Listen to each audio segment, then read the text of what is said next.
আজকে আমি ইনশাল্লাহ সূরা আল ইসরার অন্তর্গত কিছু আয়াত নিয়ে আলোচনা করতে চাই। এর বিষয়বস্তু হলো অর্থ বা টাকা পয়সা। কোরআনে বেশ কিছু আয়াতে আল্লাহ আমাদের টাকা পয়সা উপার্জন বা ব্যয় করার বিষয়ে নির্দেশনা দিয়েছেন। এর প্রথম আয়াতটি হলো, তোমাদের রব তোমাদের অন্তরে যা আছে তা ভালো জানেন। যদি তোমরা সৎকর্ম পরায়ণ হও তবেই আল্লাহ অভিমুখীদের প্রতি ক্ষমাশীল। অর্থাৎ আপনি মনে মনে কী চিন্তা লালন করছেন, আপনার রব অবগত আছেন, সচেতন আছেন। এটি আসলে একটি ইঙ্গিত। আল্লাহ এখানে একটি বিষয় শেখাতে চাইছেন, আমাদের ভুলগুলোকে ঠিক করে দেওয়ার জন্য আমাদের বিবেক ও নৈতিক জ্ঞানই যথেষ্ট।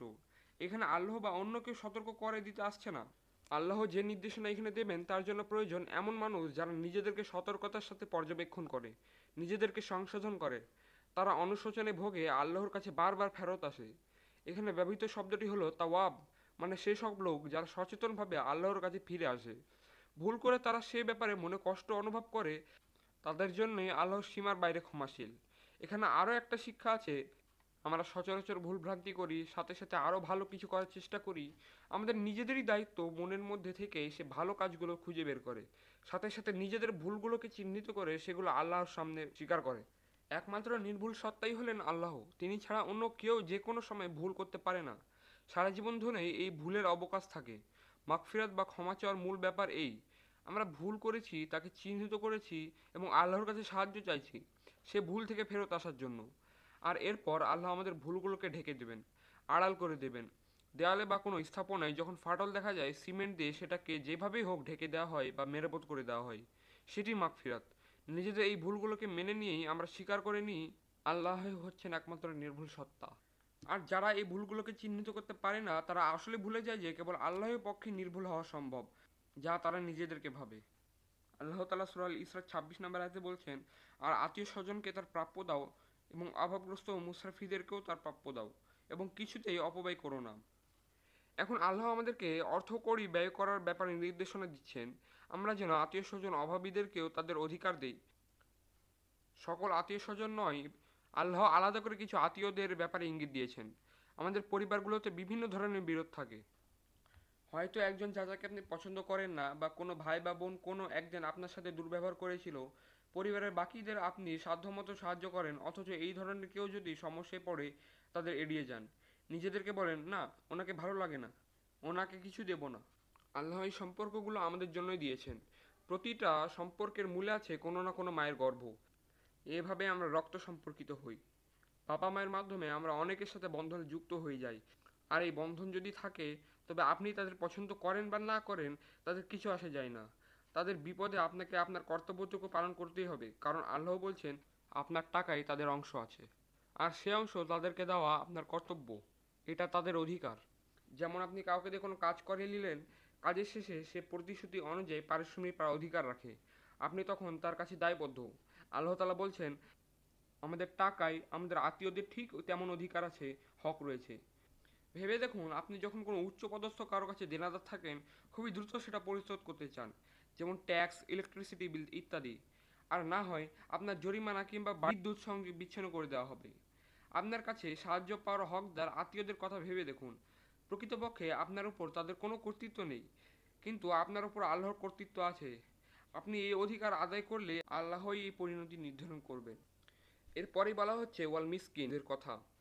মিসকিন শব্দটি আরবি দুটি শব্দের সমন্বয়ে তৈরি হয়েছে, মাসাকা ও সাকানা। মিসকিনের অর্থ কিন্তু দরিদ্র নয়। দরিদ্র বোঝাতে আরবিতে ফুকারা শব্দের ব্যবহৃত হয়। মিসকিন হলো যারা নিজেদের আর্থিক ব্যবস্থায় উন্নতি সাধনে ব্যর্থ হচ্ছে। একজন ক্যাব চালক, তার আয়ের একমাত্র উৎসই হলো তার ক্যাব। যদি হঠাৎ অন্ধ হয়ে যায়, তখন তার পরিবারে কী ঘটবে? অনেক একাকী মাও আছেন এরকম, সন্তানদের দেখাশোনার জন্য কাজে যেতে পারেন না, আর্থিক সাহায্য করার মতো কেউ নয়। আল্লাহ আমাদের আদেশ দিচ্ছেন আমরা যেন এমন মানুষদের সাহায্য করি, ভালোবাসি। তাহলে শুরুতে আত্মীয় স্বজন আর এরপর সমাজের অন্যান্য মানুষদের মধ্য থেকে এই মিসকিনদের খুঁজে বের করতে হবে। কিন্তু কি করে জানবেন? এর জন্য মেলামেশা করতে হবে। আজকাল আমরা এসব চর্চা ভুলে গেছি। আমরা এখন পরস্পরকে দেখলে সালাম বিনিময় করি না, জুম্মার নামাজ পড়ে মুখ ঘুরে নিজ নিজ কাজে চলে যাই। একে অপরের পারিবারিক অবস্থা জানতে পারি না। আমরা একে অপরের সাথে বন্ধুত্বের সম্পর্কে থাকা প্রয়োজন, যাতে আমরা প্রত্যেকের পরিবারের অবস্থা জানতে পারি।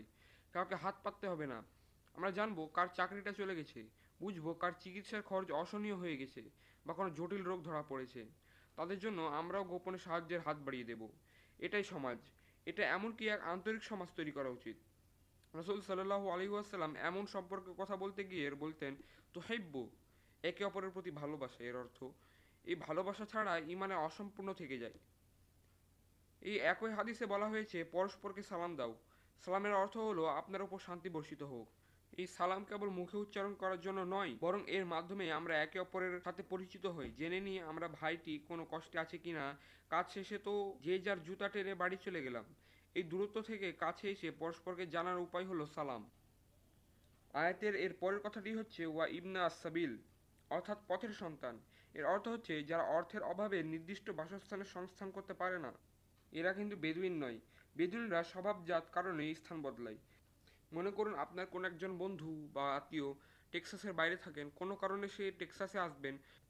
আপনার বাসা ছাড়া আর কোথাও থাকার জায়গা নেই। এ শুধু আপনার দয়া নয়, বরং আল্লাহ তাআলা বলছেন তাদেরকে এতটুকু সাহায্য করা আপনার কর্তব্য, আপনার উপর তাদের অধিকার, কারণ আল্লাহই আপনাকে এর বাসস্থান দিয়েছেন যেখানে আপনি অনায়াসে তাদের স্থান দিতে পারেন।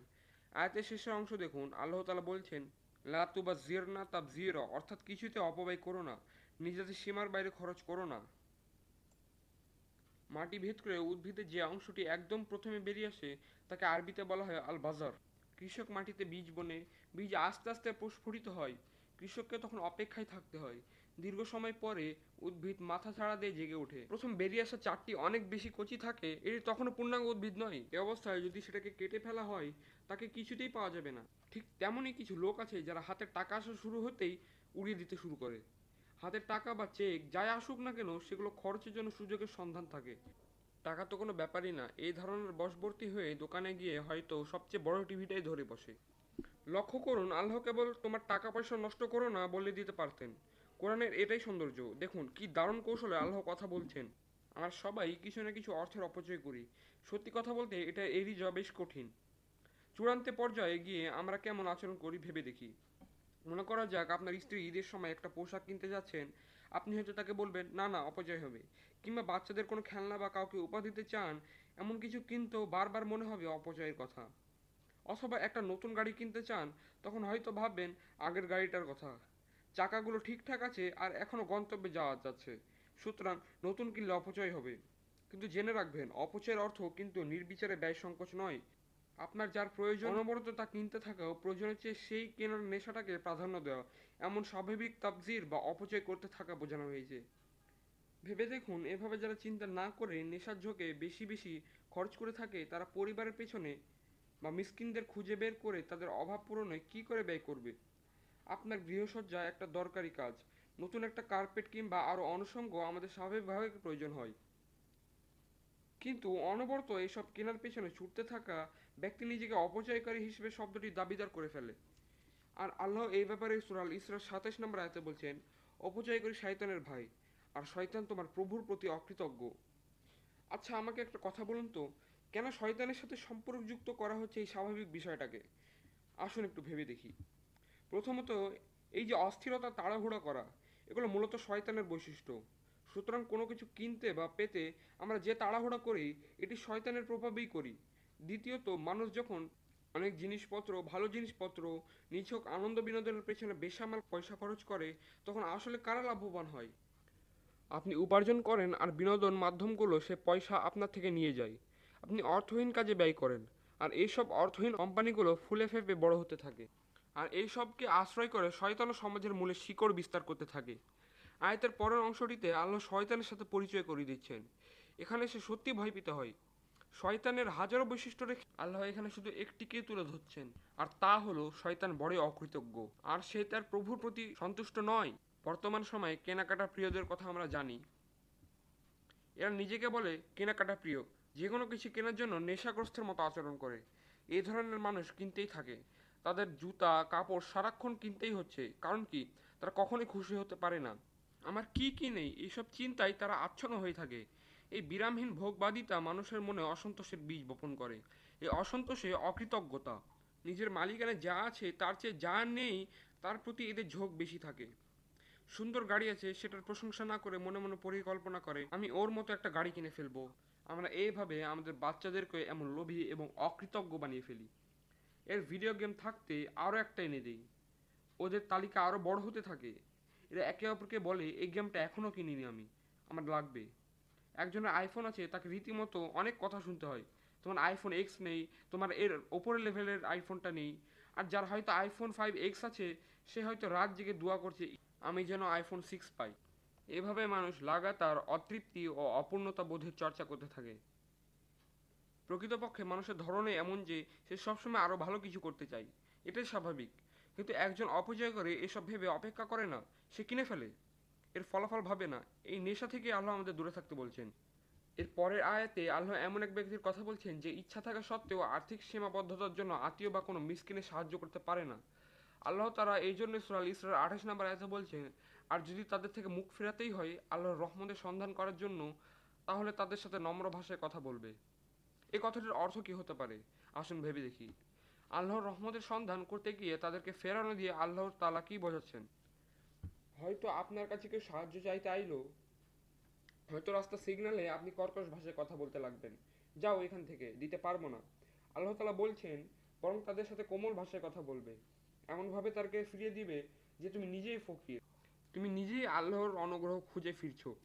তাদেরকে বুঝতে দাও, তাদের কষ্টও তুমি বুঝতে পারছো, কিন্তু নম্র ভাষায় এটাও বুঝিয়ে দাও আমি নিজেই আল্লাহর কাছে রহমত প্রত্যাশী, কারণ আমি একটা কঠিন সময় পার করছি।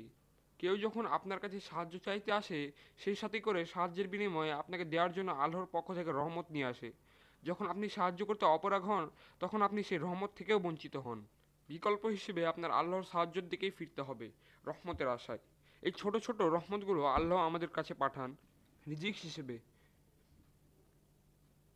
রিজিক শুধু আপনি আমি মার্কেটে গিয়ে যেগুলো বোঝাই সেগুলো কিন্তু না। মূল্যবান রিজিক হলো কাউকে কোনো সাহায্য করে তার বিনিময়ে আল্লাহর পক্ষ থেকে রহমত অর্জন করা। আমাদের চারপাশে এমন অনেক রহমতের প্রত্যাশী আছেন, আমরা নিজেরাও আল্লাহর কাছে রহমতের প্রত্যাশী। আল্লাহ আমাদেরকে দাতাদের অন্তর্ভুক্ত করুন, যারা নিকটাত্মীয় কিংবা চেনা জানা মিসকিনদের সাহায্য করে। আমরা যেন অপব্যয়কারীদের অন্তর্ভুক্ত না হয়ে পড়ি। আমাদের রিজিকে আল্লাহর প্রশস্ত দান করুন। আমাদের আয় উপার্জন যেন হালাল ও খাঁটি হয়, যা আমাদেরকে রহমতের প্রত্যাশী করে তুলবে ও সদাকা দানকারীদের অন্তর্ভুক্ত করবে।